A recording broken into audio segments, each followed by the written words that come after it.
I want to welcome you to our staffing wisdom tip today. And my tip today is if you want to reduce your time to hire, consider doing panel interviews.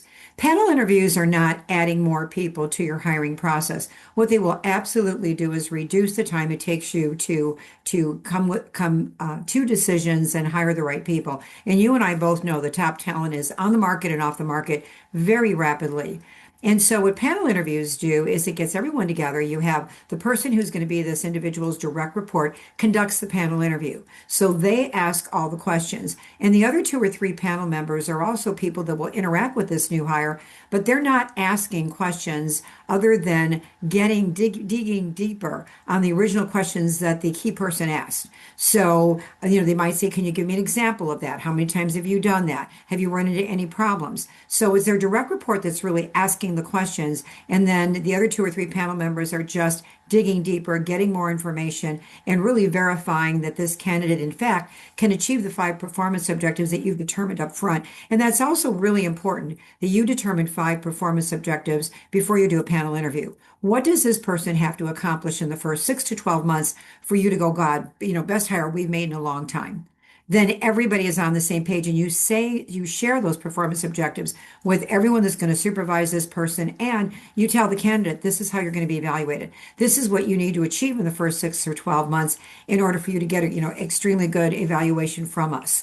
And so what panel interviews do is it also eliminates unconscious emotional bias because sometimes you might have one person in the process that for some reason doesn't click with the person and the good candidate's eliminated. This eliminates that totally because you're going to give everybody a scorecard. Everyone is going to score the candidate in different areas on a scale of 1 to 5. And you might determine up front if anybody scores a 3, they're out automatically.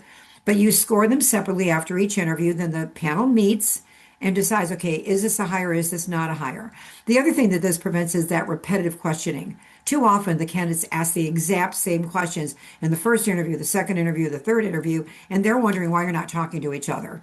And so often they're actively interviewing, and by the time you get to the point where you want to make an offer, the candidate's off the marketplace.